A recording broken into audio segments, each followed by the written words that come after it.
This is Tom Duty, middle-aged American. Living in New Jersey near the Lincoln Tunnel. If you were to visit my website, you would type Howdy Doody into Google. You'll find the correct spelling of the famous puppet. You then combine Tom Duty in a Google search from my site. Be reading from New York Magazine, November 1st, 2015 publication. The story is about Willie Nelson.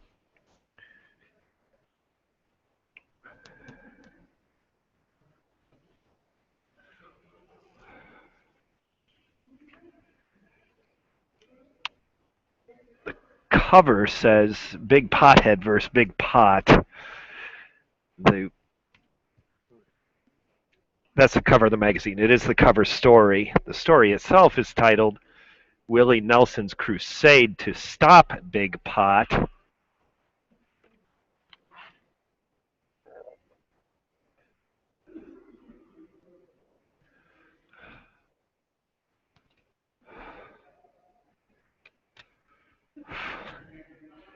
The author is Wil S Hylton.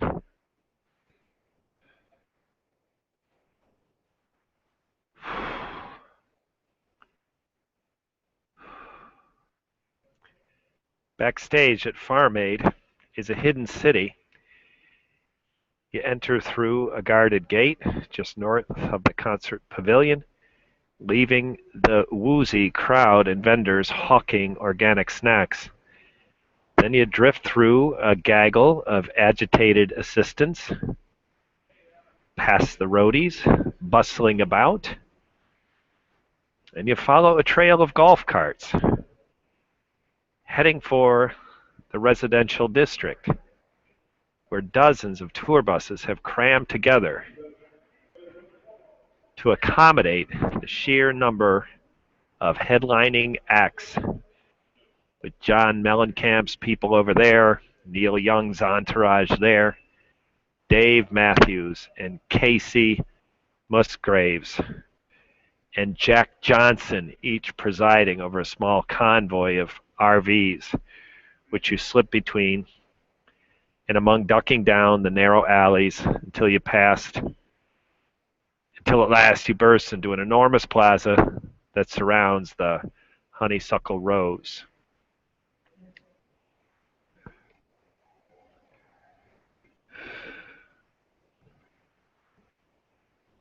The Rose is parked just slightly akimbo, with its front wheels cocked to one side. It's a 45-foot Prevost X3 with a 334-inch wheelbase, which is the same model used by President Obama during the 2012 campaign. Or to put it another way, it's just about the sweetest ride a tour bus can be. Unlike the president, Willie Nelson doesn't require a lot of armor plating. He keeps an old Winchester rifle on board, tucked into a cabinet over his bed. But otherwise, the custom details of the Rose tend to be personal, pragmatic touches, like the twin biodiesel generators he installed in the underfloor compartment, with a special exhaust line that runs through the roof to avoid drowning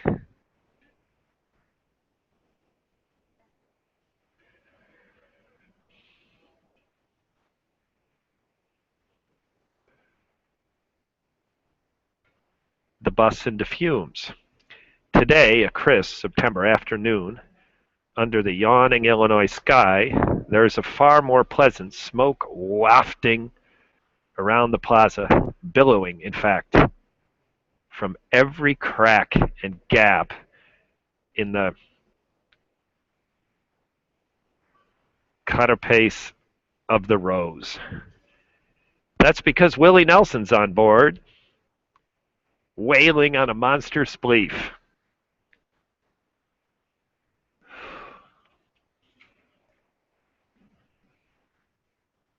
Well, not just a spleef, more like a medley of miscellaneous marijuana. At 82, Nelson is a slightly shrunken figure, just over 5'6", with a ramrod posture and shoulders so abrupt that his black t-shirt appears to be suspended from a pair of broomsticks. His long gray hair frames a lean gray face as rooted as a distant moon. And he is sitting, as he usually does, in a chair beside the refrigerator cabinets, where he and his wife, Annie, hoard the stash. Annie is perched a few feet away, at the end of a long bench, tousing her hair of the 26-year-old son, Lucas.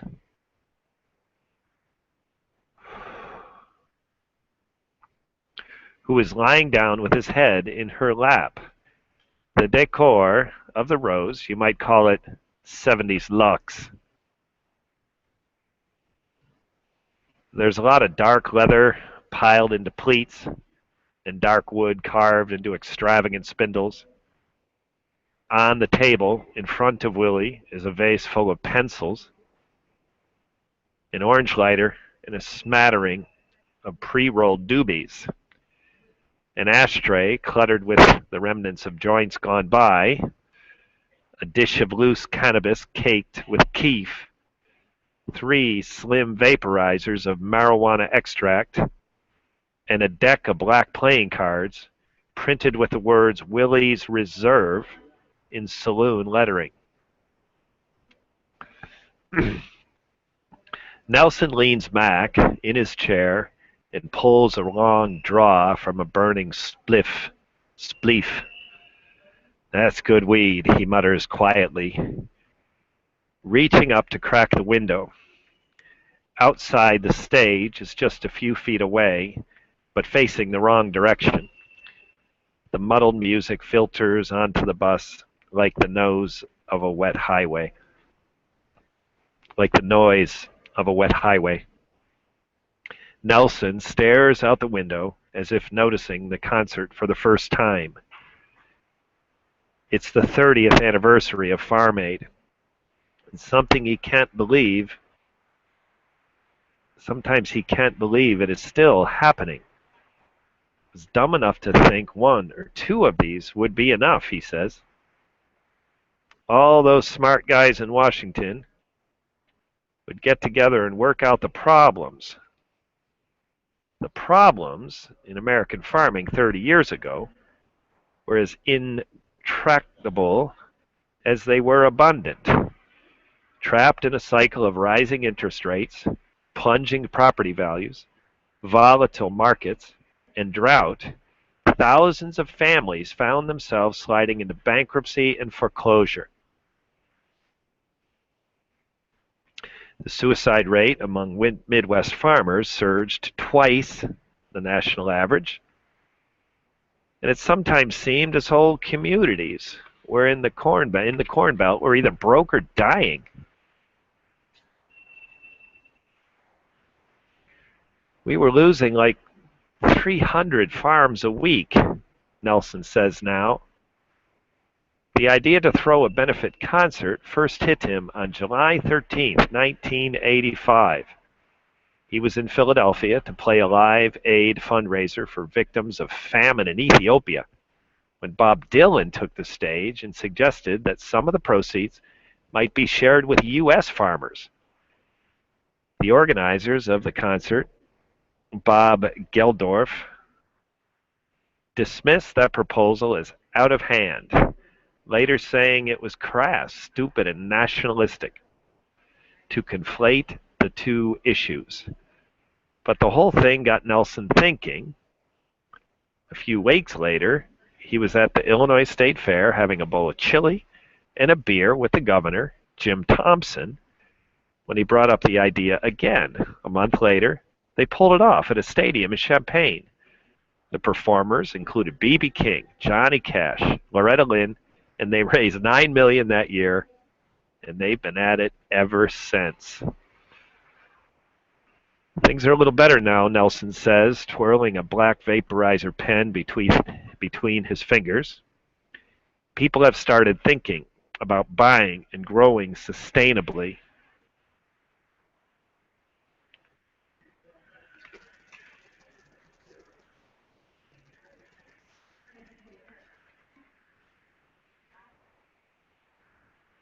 In fact, the impact of farm aid is difficult to convey.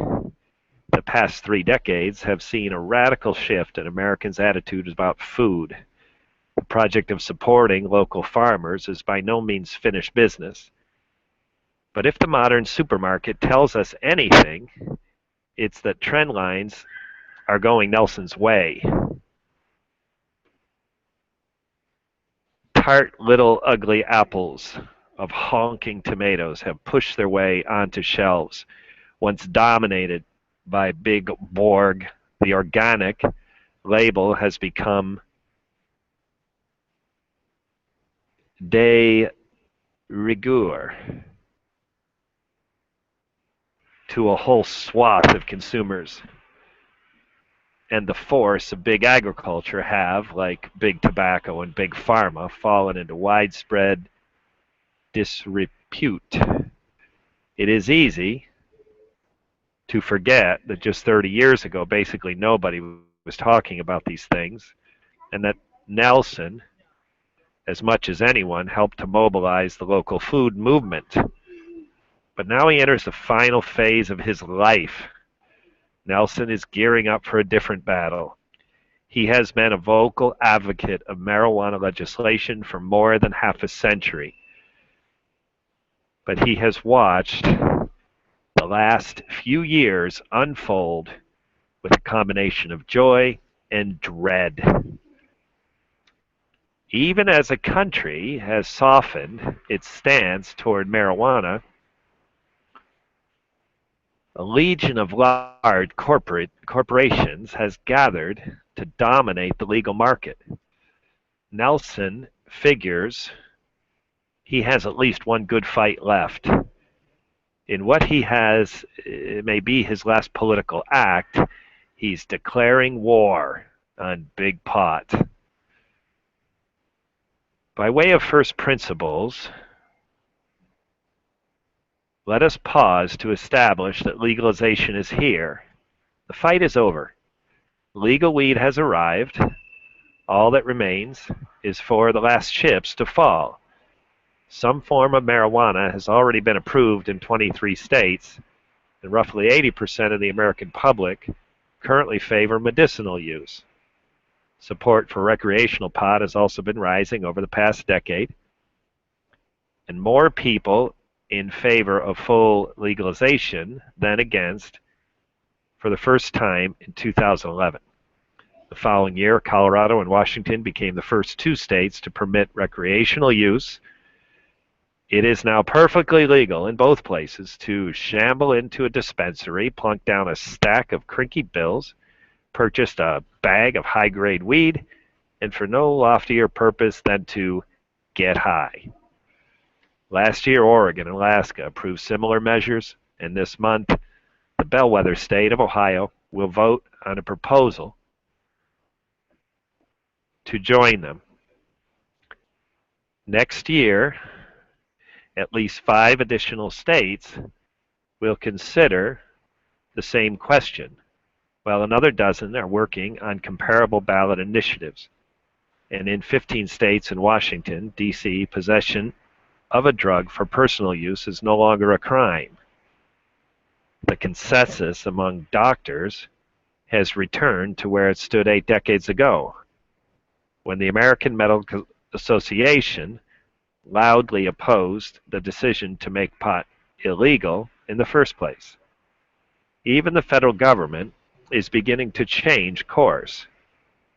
Early this year, President Obama predicted that if enough states decriminalize marijuana, Congress might move it from the list of Schedule I drugs. And he has informed Washington officials in Colorado that the Justice Department will not prosecute anyone who complies with state laws. In the first phase of all of this, investors have naturally begun piling into pot. A race is on to establish the first truly national marijuana brand. The most visible contender in this contest is probably the company Privateer Holdings, which is founded by three Silicon Valley entrepreneurs.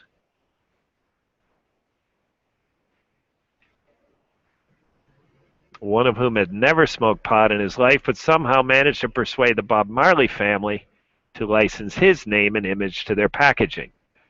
This spring, Privateer completed its second capital drive for a total of $82 million in startup cash.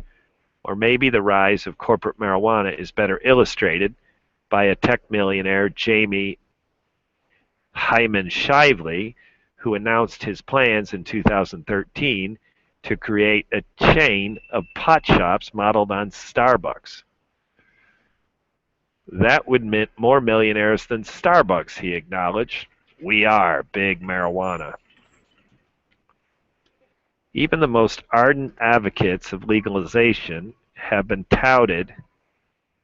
troubled by the rise of big pot. The legalization movement is organized largely around issues of social justice and for activists who spent decades rallying against the disproportionate impact of the drug war on poor communities.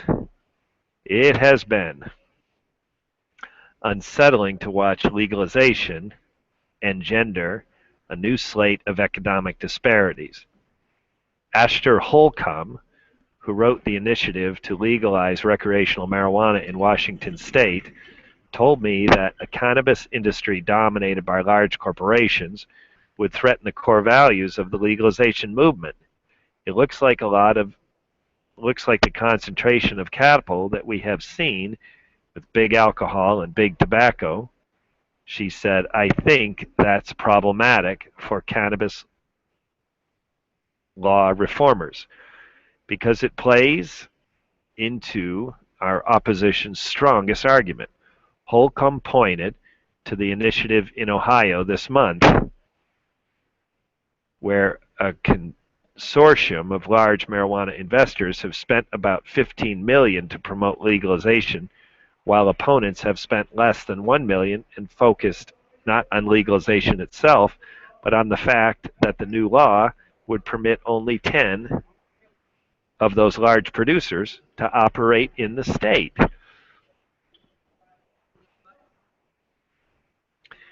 The arrival of corporate marijuana also raises public health concerns. Pot smokers might prefer to imagine their plants being raised on a sunny organic farm near Boulder, but Keith Stopl, who founded National Organization for the Reform of Marijuana Laws,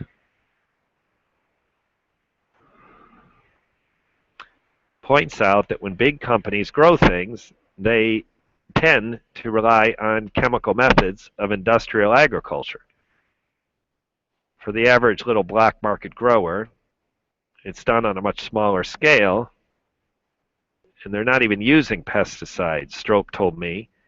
But when you're investing millions of dollars in a large cultivation center, you can bet they are not going to take the risk of letting their crop get wiped out by mold or mildew or insects.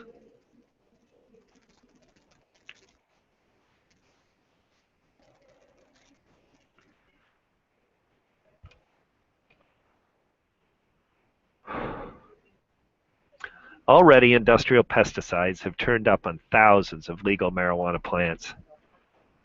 But no one knows exactly how dangerous it might be for consumers. Nearly all the standard studies and guidelines for agriculture, not to mention enforcement, are provided by federal government. Before a pesticide can be applied to any crop, for example, the Environmental Protection Agency must specifically approve the use of that chemical on the plant in question. As various crops proceed through harvest, production, packaging, distribution, a host of other federal agencies like the Food and Drug Administration and National Institute of Health also play critical role in defining safety standards. But under the federal ban on marijuana, none of these agencies has engaged with the pot industry in a meaningful way or conducted the usual studies because there are no pesticides currently approved for marijuana. Many pot growers have been using whatever chemical they like.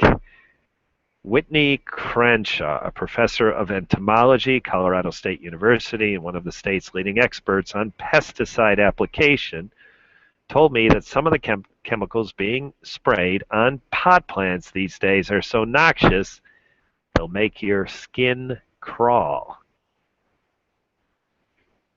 The feds have completely abrogated their responsibility and let the situation dissolve into chaos, Crenshaw said.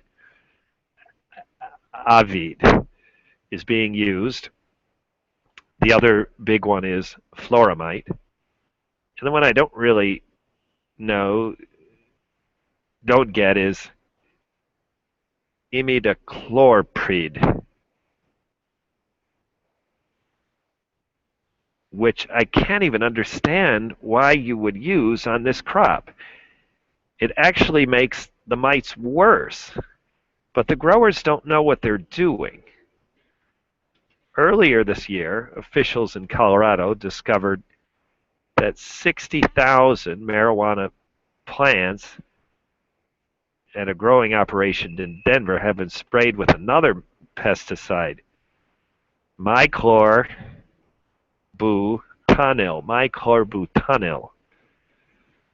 They released the crop for distribution. Since then, officials in Colorado have issued a list of pesticides that growers are permitted to use, but Crenshaw told me that they're based more on guesswork than on testing. There's almost zero data of inhalation exposure to pesticide at high temperature, he said. Those studies have to be done.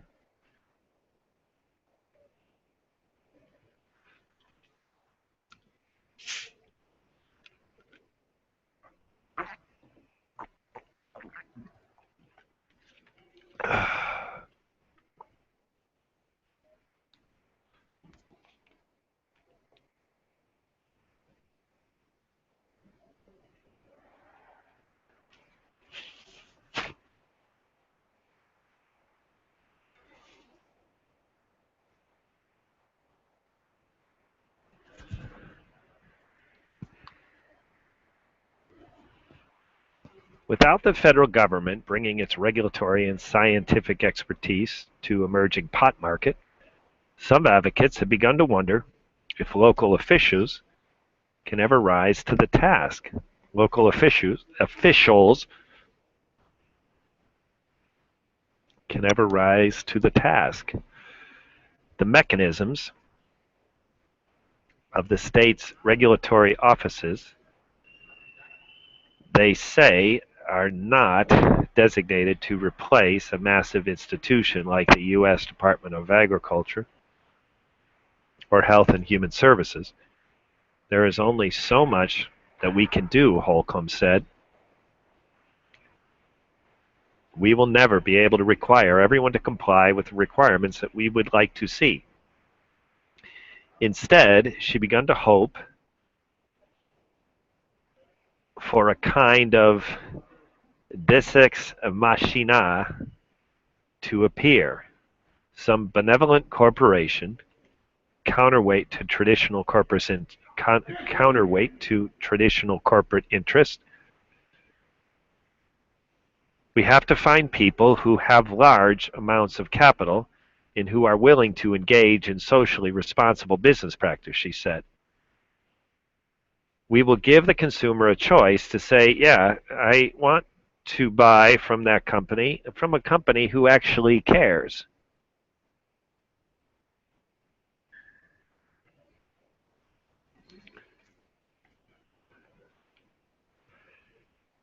The first thing you notice when you smoke weed with Willie Nelson is how much weed Willie Nelson smokes. A lot of stoners get high all day, but Nelson takes it to the stratosphere. At any given moment, he will have multiple joints burning, along with any assortment of vapes and pipes, all of which he seems to puff simultaneously like one of those multi-armed Hindu gods, whiffing and wheezing through the fog as if trying to minimize his exposure to fresh air. This begins to add up when you do the math. Nelson has spent the past 60 years touring the American landscape. The current version of the Honeysuckle Rose is the 5th tour bus to bear its name. Each of the buses has crossed the country dozens, if not hundreds of times. And even now, in the 9th decade, Nelson spends about 150 nights each year on the road. Just about everywhere he stops for the night, he's greeted with a welcoming party of local growers, many of whom have been visiting him on the Rose for years and are eager, one might say determined, to give him a taste of their best grow. Nelson has developed then what may be the most expensive network of marijuana suppliers in the country. And as a daily pot smoker leading the unfettered life, meandering troubadour, whose habits are secret to no one, it is distinctly possible that he has smoked more high-grade weed over the past 6 decades than anyone else alive. Consequences of all this highness is that Nelson's tolerance is supernatural. He can easily smoke 30 or 40 hits in a session and then play a flawless 2-hour show. He does not always deploy his talent toward noble ends. He is famous for smoking new friends into oblivion and then challenging them to a few hands of high-stakes poker. Willie's game is cash only. All debts settled at the table.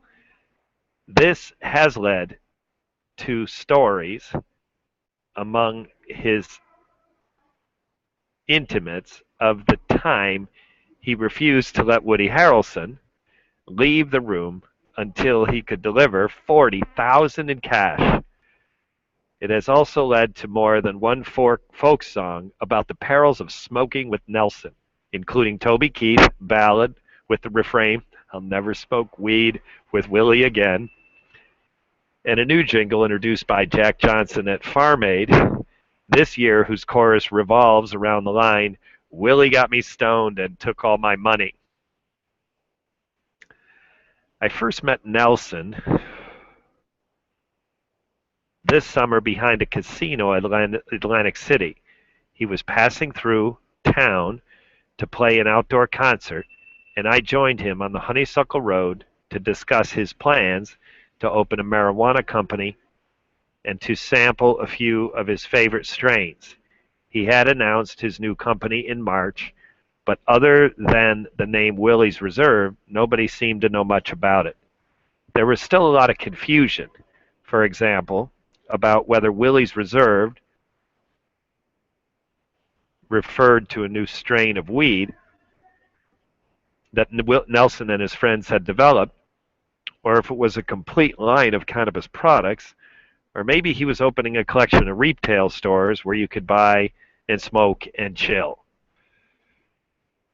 I confess to having approached the first meeting with some measure of trepidation.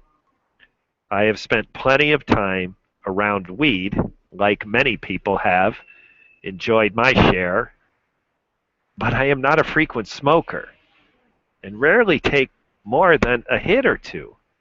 The prospect of crawling into Nelson's lair to consume the strongest marijuana known to civilization, then trying to conduct a coherent interview, did not sound especially mellow.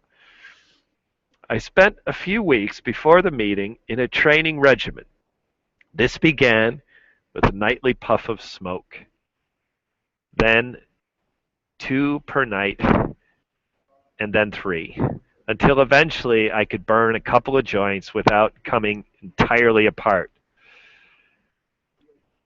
Not that it really helped. On the 4th day, our meeting, I climbed upon the rose, settled into a chair opposite Nelson at a small table that I would come to regard as his natural habitat.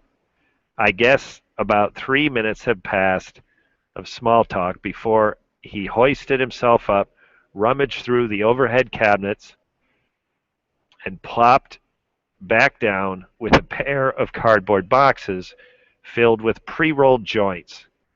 From the labels, I could see that one of the packages held a strain called sour diesel, originally developed in Colorado, and the other was a California variety known as Blue Dream. Nelson handed me 1 joint of each, pointing to sour diesel first. "That's good stuff," he said with a grin. "Fire it up."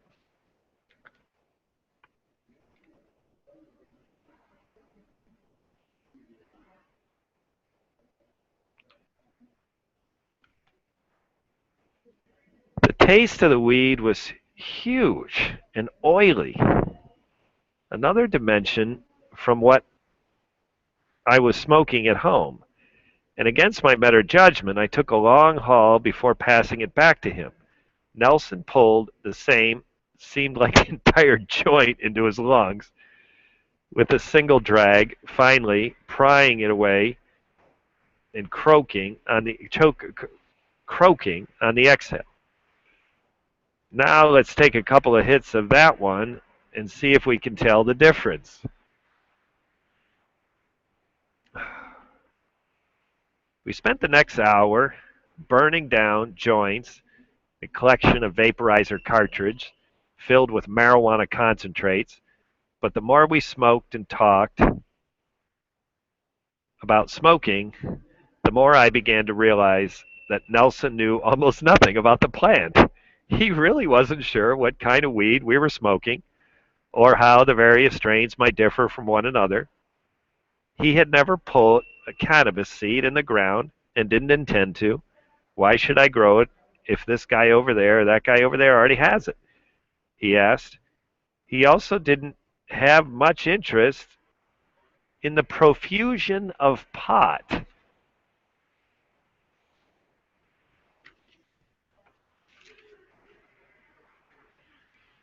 Cookies, candles, and soft drinks that have been turning up in legal states. "I don't like edibles much," he said with a shrug. "I had a bad experience the first time I did it. It was about 50 years ago. I ate a bunch of cookies. And I lay there all night thinking the flesh was falling off my bones." He wasn't even sure about the difference between the 2 major forms of cannabis, indica and sativa. These are commonly said to be the different psychoactive effects, the first being the more narcotic and the second being the more energetic. But when I mentioned these things to Nelson, he just laughed. "I haven't become an expert on that," he said. "The way I look at it is, I'm either high or I'm not." The discovery, frankly, thrilled me. Too many pot smokers these days, they've gotten fussy about their weed in the same way that modern foodies have eroded the simplicity of homegrown food, leaving behind its rustic roots and a universe of prickly esoteric greens and incomprehensible expensive mushrooms, turning local food into a temple for snobs and picky eaters. I have noticed a similar tendency creeping in to the conversation around pot, with inflated deceptions of bud density, room note, fruity overtones,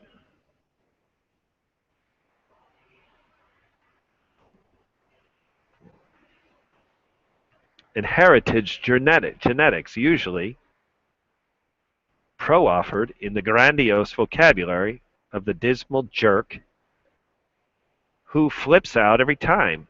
Nelson, after something simpler, he just liked getting high. He may be one of the most famous stoners on earth with tolerance to fell giants, but he is not, strictly speaking, a marijuana connoisseur. As we began to discuss plans for Willie's Reserve, I realized how important this fact was to Willie being Willie. He could throw out a punchline to explain why he wanted to open a pot business, usually delivering some version of the line, "I've smoked enough, I want to give back." But the truth was something deeper and more important. He really hadn't started the company for his own amusement or to make money, or which he has plenty, of which he has plenty. The truth was he wanted to preserve his legendary stash, to keep it clean, keep the growers in business, and keep pot off his turf. He wanted to protect the plant he smokes every day from the corporate influence he's been fighting all his life.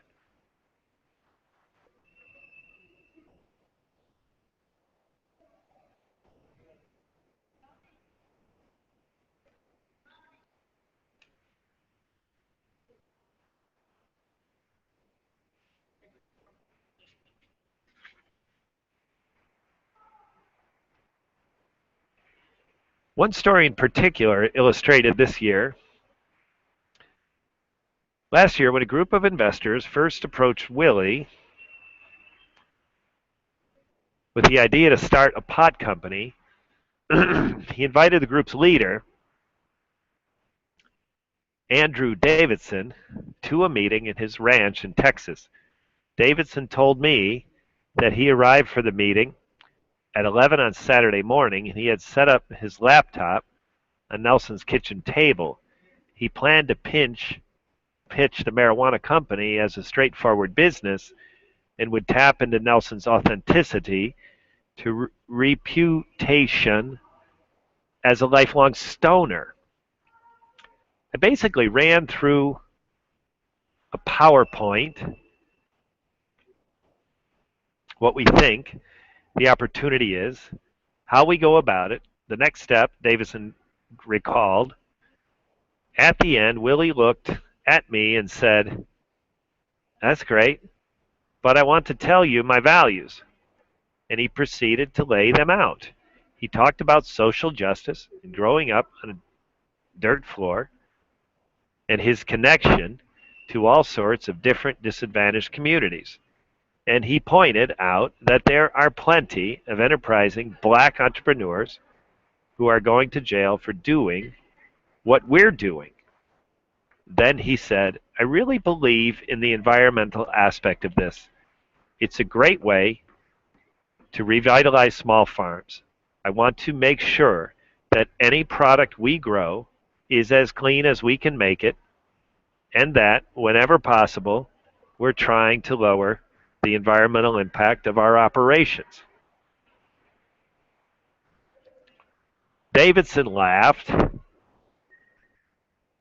and he remembered the conversation that he had forced to change course. He had come to the ranch with a business proposal and walked away with a social agenda. It was evident that Willie didn't just wake up one day and say, "Hey, I could sell my likeness on a vape pen and make some money. Davidson said, which he could have done. But this is more important to him. Legal marijuana is the fastest growing industry in the United States, with 74% growth in 2014, acknowledging, according to a recent study by ArcView Group, a Silicon Valley investment research firm, last year it generated $2.7 billion in sales, delivered more than $200 million in tax revenue to the legal states.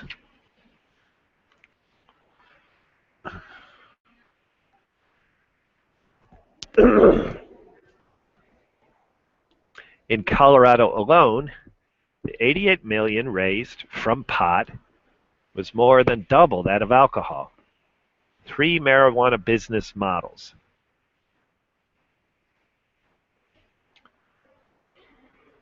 The Starbucks model, the celebrity licensing model, the small grower model. First, the Starbucks model. Diego Pellicer is currently buying the leasing retail space, which it then leases or subleases to local marijuana companies. 2, it designs the layout, and it is allowed to acquire the company overnight. As soon as marijuana is federally legalized, Diego Pellicer will have dominated the retail landscape. Model dos, celebrity licensing model. 1, privateer holdings brokered by an agreement with Bob Marley's family to license the name and image for their products. 2, at first, the Marley Natural brand will roll out federally legal swag like body lotion and accessories to brand awareness. 3, privateer also purchased Tilray, a 60,000 square foot farm in Canada that grows medical marijuana. The model for the U.S. is when the federal ban is lifted. Business model Trace, the small grower model. Willie's Reserve, a national holding company, extends its brand to one small company in each state that agrees to abide by a host of standards. These companies will either grow their marijuana themselves or source it from smaller farmers in the state. 3, because they exist in states that have already legalized marijuana, the Willie Reserve brand plans to sell weed starting in January. For producers of the plant, these state taxes are only a light beginning. Federal law poses a far more onerous tax burden.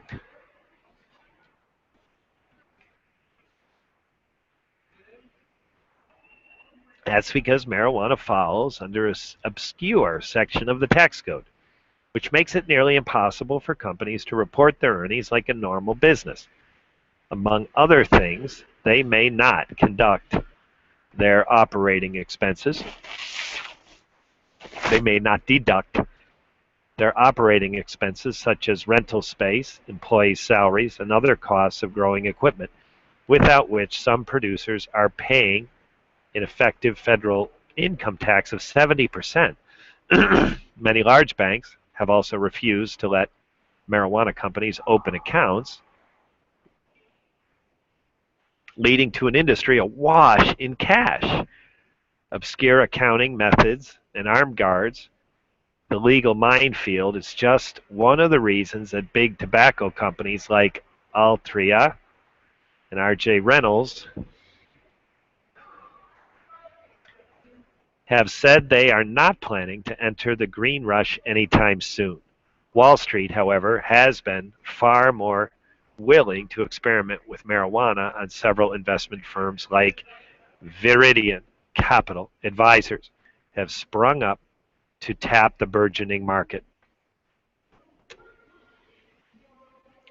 The two largest marijuana companies for now, Privateer Holdings, the Bob Marley label, and Diego Pellicer, the would-be Starbucks, have both embarked on long-term strategies to develop massive growing operations, while other also maintaining a short-term caution in light of the federal ban. At Diego Pellicer, this has meant a plunge into, of all things, real estate, as the CEO, Ron Throgmartin, explained this. Diego Pellicer's core business at the moment is to acquire retail space and then lease it to local pot companies. We do not and will not profit from the sale of marijuana until it's federally legal to do so. Throgmartin said, as we wait, the company stands on solid real estate principles. Those real estate principles turn out to involve a peculiar contract with tenants. The company leases the space to those who are willing to let Diego Pellicer design their store layout and who will allow Diego Pellicer to take over their store in the future. They are just a subtenant, Throgmartin explained. We will secure the real estate. We will lease the real estate. We will do the build out. And we have a future acquisition agreement that allows us to roll their operation into Diego Pellicer worldwide when it becomes federally legal to do so. We have the ability to acquire them overnight. For its part, Privateer Holdings has yet to issue any Marley natural marijuana, but the company has invested heavily in ancillary markets, buying the prominent website Leafy, which is a kind of Yelp for marijuana reviews, and preparing to roll out Bob Marley swag, including body lotions, handmade accessories adorned with the corporate logo. During the gold rush, there were people who dug for gold and people who sold picks and shovels. Throgmartin said, they're selling picks and shovels, but with an eye on the long-term.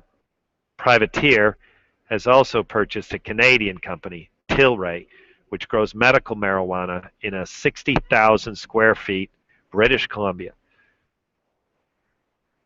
Whenever the U.S. federal ban is lifted, the company will be able to source its cannabis from a similar facility in the States.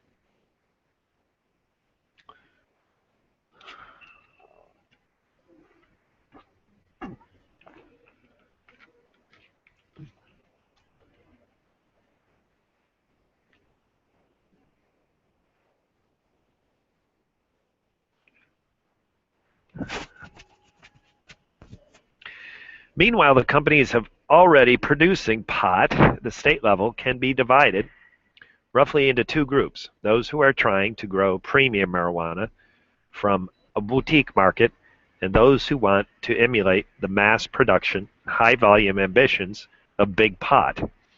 Trying to divine the influence can be confusing.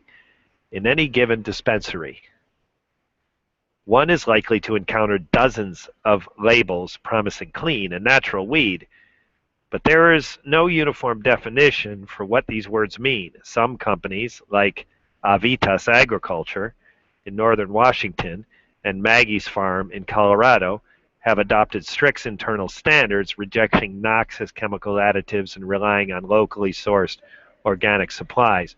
But companies willing to subject themselves to these exacting requirements often find themselves adrift in a market that mandates nothing comparable from their rivals. Profiteers have come in with all different kinds of motivations in the industry. A founder of Avitas Adam Smith told me people are trying to make a quick buck, creating dirty grows and dumping their weed on the market.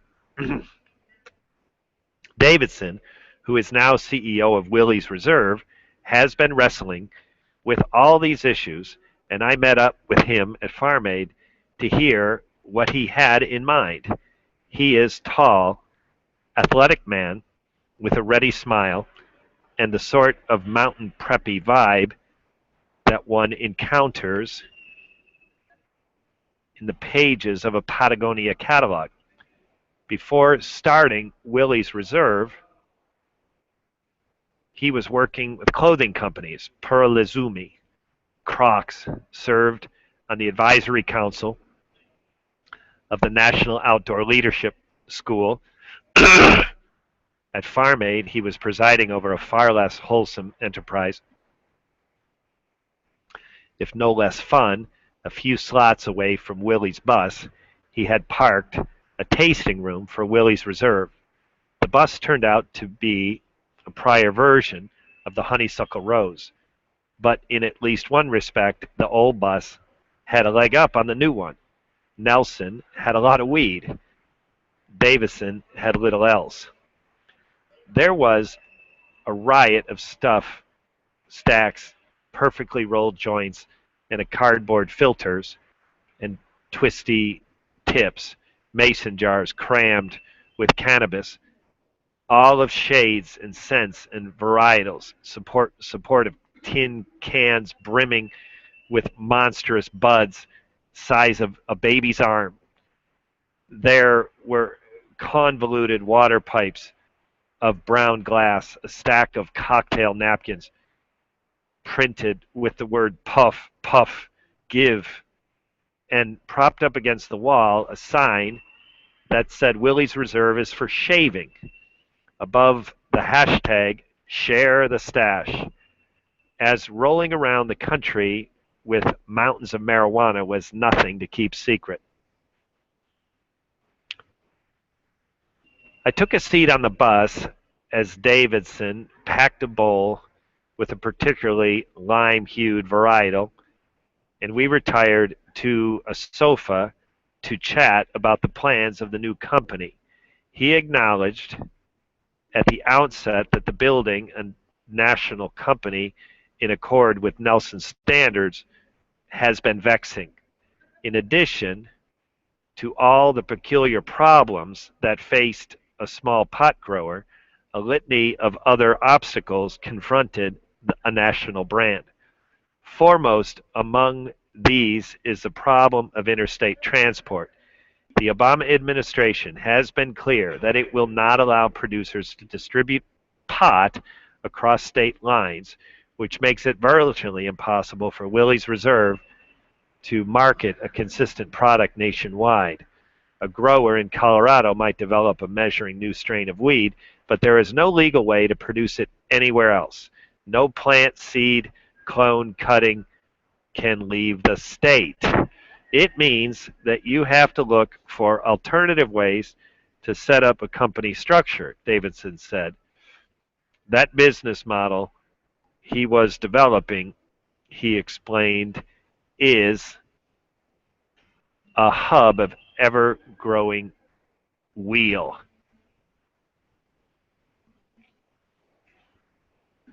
By this he meant that the brand will consist of a national holding company, will form partnerships with smaller companies to manage the individual states. Unlike the model at Diego Pellicer, Davidson has no interest in acquiring those local companies and prefers more for them to be small owners operating privately. To maintain consistency, he will establish standards for potency, environmental impact, and organic growth methods. And in exchange for adherence to these guidelines, Willie's Reserve will provide the growers with access to a network of internal supporting systems, including advice on how to organize and operate a small business.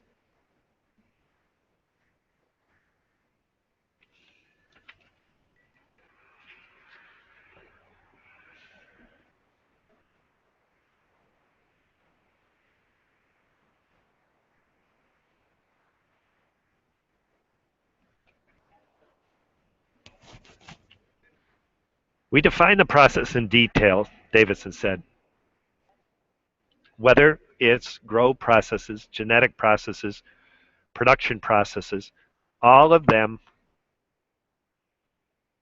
that is going to be defined by us. He imagines the company ultimately as a network of mutually supportive growers bound together like a cooperative and committed to a shared standard. Using the words standard is a kind of genetic and mundane, he said, but in that word are a lot of proprietary approaches that are designed to enable the growers to avoid a lot of the business hassles that are instinctively difficult in the industry.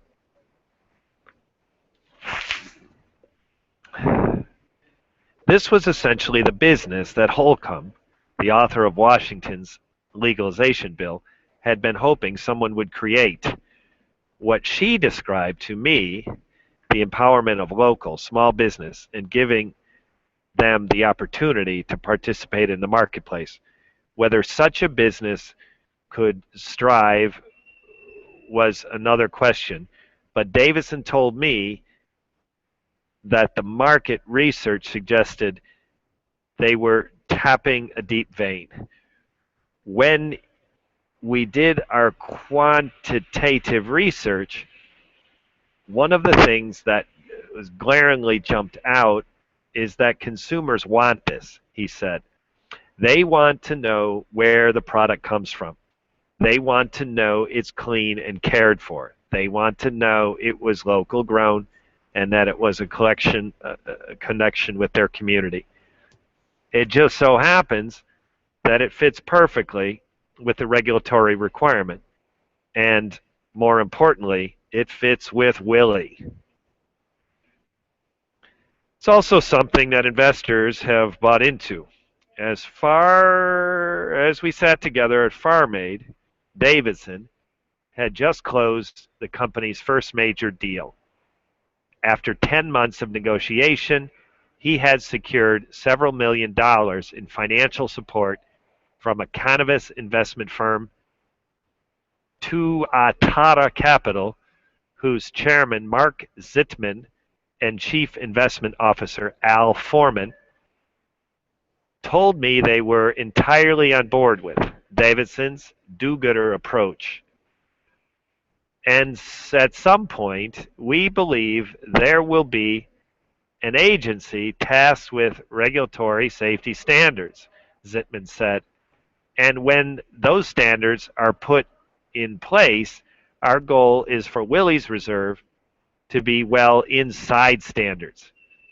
Other companies, Foreman added, would be ready when the federal government steps in.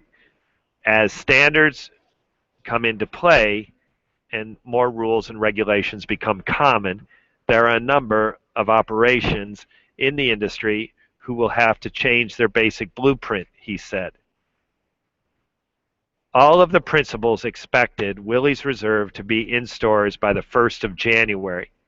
We've got everything in place, Davidson said. Now we got to get to turn on the machine. Back on the Honeysuckle Rose, I asked Nelson what he hopes the new company can accomplish. He starts to say something, then Annie chips in.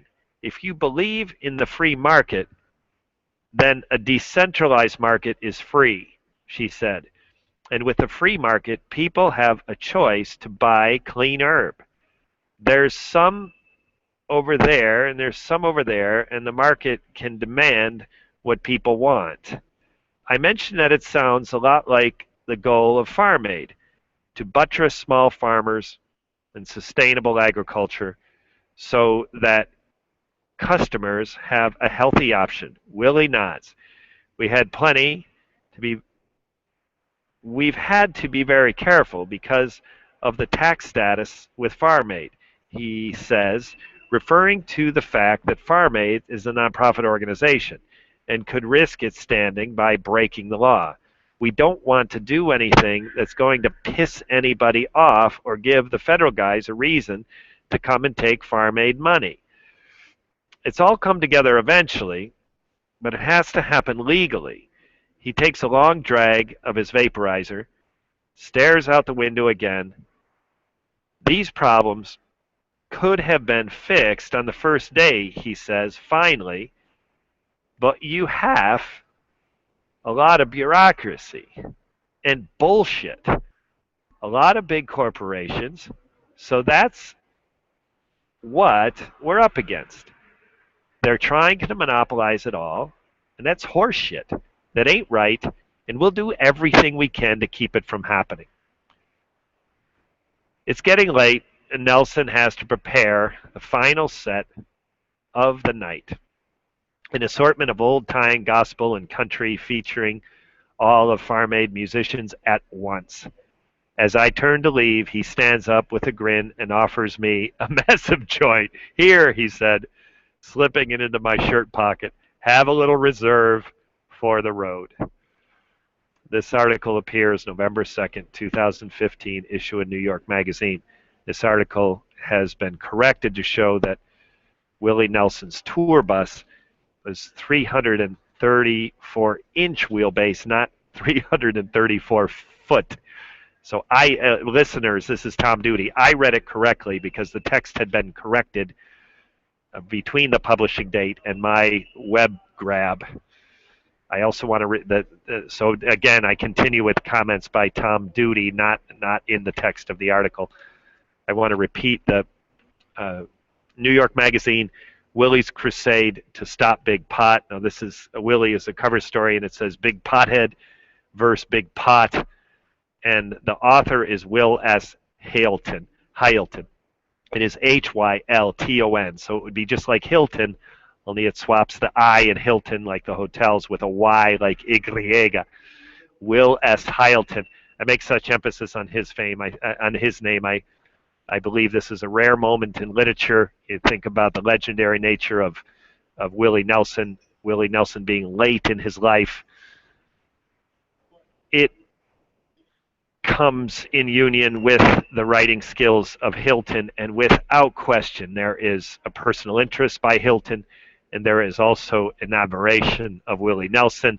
And then you ice the whole deal with a highly relevant, highly profitable, pivoting, newsworthy point in American history and world history, and this becomes a striking contribution to a magazine and to literature, and it might stand as a nice tribute to Willie that will be a test of time. At least excerpts are ready to stand with Willie's memory. Willie is living. I shouldn't be talking about Willie's dying, assuming that he will precede me in death.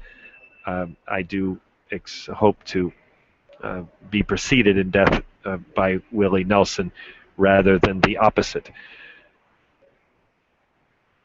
I'm in Hoboken Terminal. This is Tom Duty, middle-aged American living in New Jersey, near the Lincoln Tunnel. If you were to visit my website, you would type Howdy Doody into Google. You'll find the correct spelling of the famous puppet. You then combine Tom Duty in a Google search for my site. Thank you for listening. Have a good day, good evening, or restful night's sleep. Ciao. Incidentally, Hoboken, New Jersey, is the childhood home of Frank Sinatra. And everybody in Hoboken knows that, even the teenagers at Starbucks.